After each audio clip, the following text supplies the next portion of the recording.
Thanks, Mike. By the way, you told me you weren't sure how many plants people would buy. Seriously, I had to have my husband come out to bring more, but there's more out there. All right, it's great to be out here. How many of you guys have actually ever been out to visit Lux? Yeah, I knew. I saw a lot of friends. So I hope everybody gets a chance to come and visit us. And if you haven't visited, you're going to get a peek here real soon. And if you have visited, we have lots of new things this year, including an entirely new shade garden we just put in after we closed last year. So lots of fun things to show you. I got started loving plants over 2 decades ago, but it was really a hobby for me because I was working in a high-tech job, and I had a little garden space down in California, and we were fortunate to get to buy a beautiful piece of property here in Portland, 37 acres, 20 minutes northwest of Portland, and I got to build kind of my dream of a lifetime English garden, and now I do the nursery business full-time. And that's the garden. So I hope you'll come and visit and we can tempt you out. Most of the plants you're going to see here I grow from my favorites in this garden. All right, so giddy up. I'm going to show you a lot of plants in this 12 minutes. So spring is where we're going to start.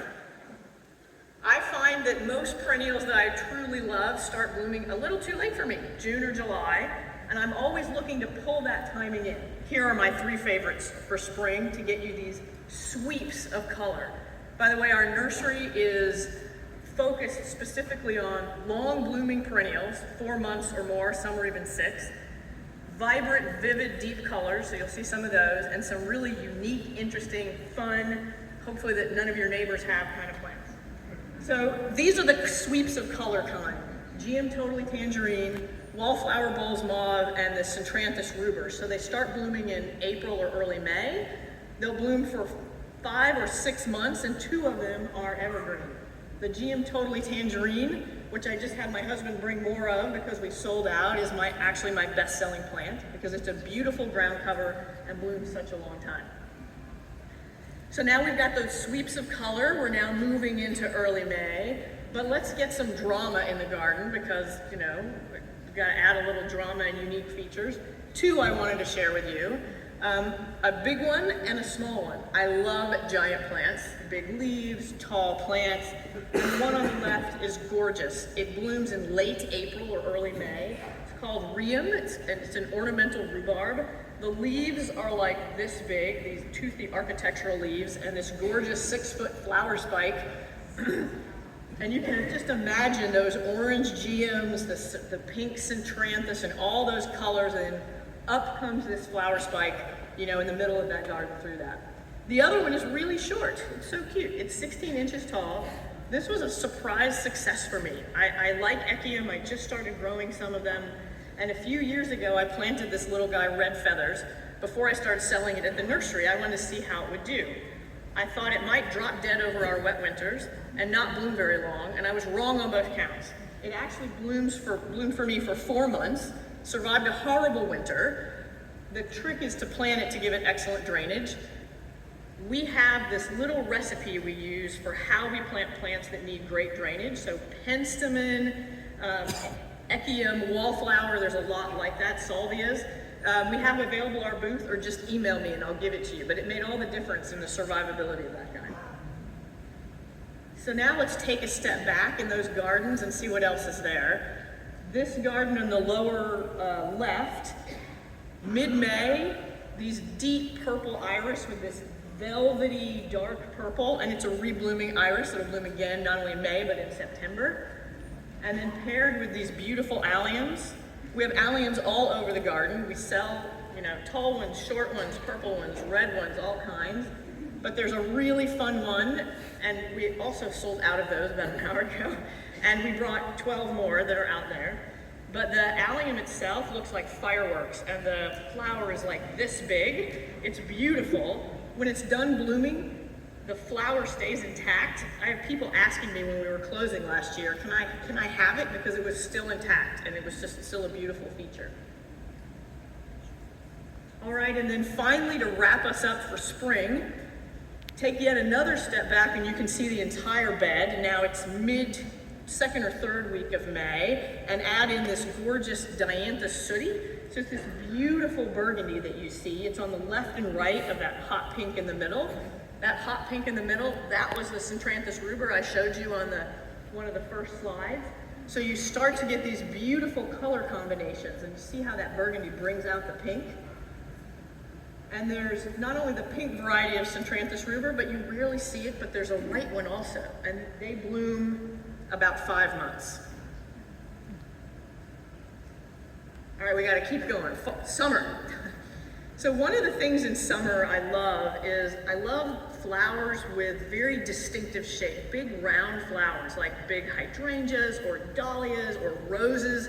They're just so beautiful, and you see the flower itself as you look across your landscape.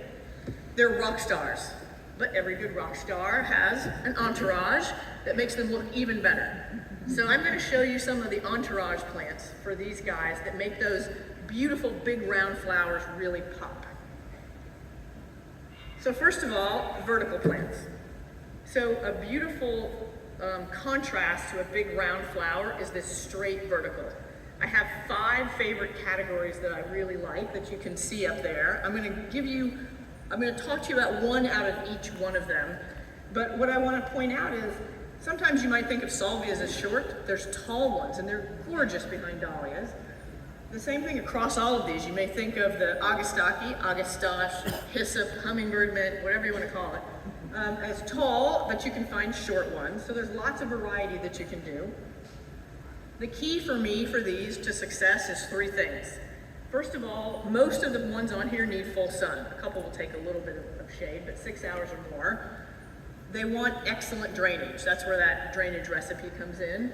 And if you keep deadheading them, you really will get the blooms for that five months or so of bloom time that you see. Most of them start in June and keep going till October. Many of these were blooming in November at Thanksgiving in my garden this year. That dark purple is Salvia indigo spires. It's this beautiful dark purple, about 5 feet tall. It looks gorgeous behind hot pink or orange or colors like that.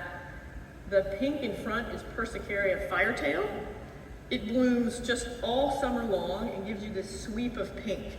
And what I'll do is I'll repeat that color in different flower forms, and you pick up that pink as your eye looks across the garden. So of the other 3, one of the verbascums I really love. You may think of verbascum as the big yellow one, right, the native. I have a few colors of verbascum, also tall ones and shorter ones. But this beautiful wedding candles has these kind of ivory white spires with little magenta eye that picks up that color and any other plants around it. For the hummingbird mint, the hyssop, it's in the lower left picture here. It's the one on the far left, that very straight vertical flower. There's lots and lots of kinds of these. This is actually kind of an older variety, Blue Fortune, but it's been pretty hardy and reliable for me, so I use it all the time in the garden to get that beautiful vertical purple. Doesn't it look gorgeous with that pink dahlia, the orange tiger lily, and this sweep of geranium roseanne in the front. On the right side is Penstemon ruby. It's also kind of an older variety. It's a little hard to find. Actually bought it at a Hortlandia many, many years ago, started to propagate it, and it's been a more reliable Penstemon, but it's the color. It is this raspberry pink that is just almost glowing of jewel tones in the garden. All right, so we've got the big round flower, we've got the vertical flower. Let's go horizontal. So I love yarrow to get that flat flower head. There's lots of different color of yarrow. Typically you might see the yellow one or the white one. We have lots of different varieties. A bunch of you guys were asking me about them. We'll have them at the nursery. The one I brought here today is called raspberry. And unlike a lot of yarrow, which is a little bit taller, this one is short. And it's beautiful at the front of the border. It has this deep raspberry pink, and you can just create these sweeps of raspberry. It blooms earlier for me than other yarrow. It actually started blooming in late May instead of June, and a little later than some of the other ones. It's already coming up now, and not blooming yet, of course, but it's been a really good, reliable one for me, and it's just so cute in the garden. Another shape is a little bit of a kind of a, I don't know, a little trumpet shape, Alstroemeria or Peruvian lily. You might think of them as Safeway flowers because you find them at the grocery store as cut flowers. But in the garden, they are spectacular. Not only are they a great cut flower because they last 2 weeks in a vase, but these are the tall variety. And you can often find the short ones, but the tall ones, they just are so beautiful when you pair them with some of those big round flowers I talked about, which are typically 3 or 4 feet tall. So like these next to the dahlias, or with the orange one next to the Salvia amistad. So you just create this beautiful dramatic effect. All right, so I couldn't help myself. I only had 12 minutes, but I couldn't show you nearly what I wanted, of course. I could have used it out.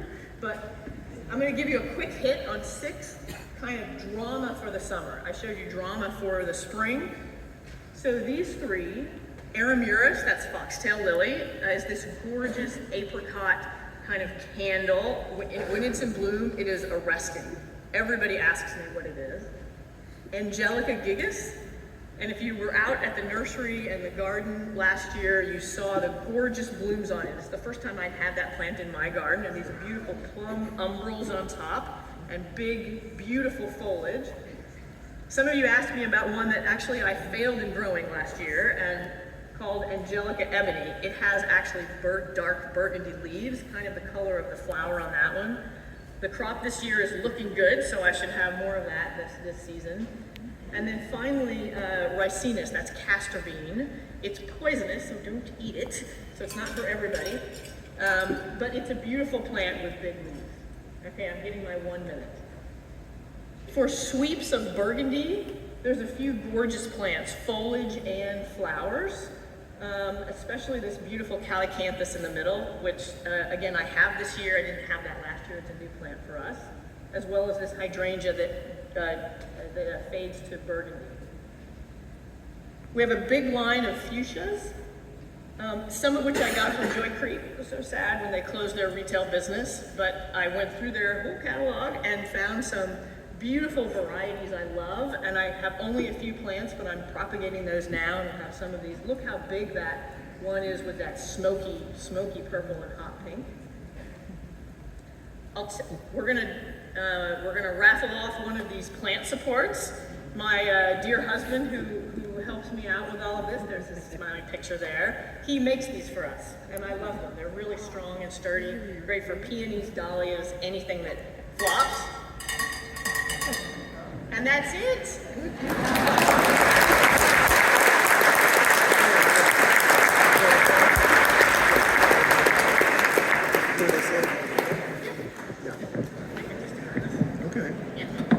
Okay, so we have some of these for sale, and we have them at the nursery, but we brought this.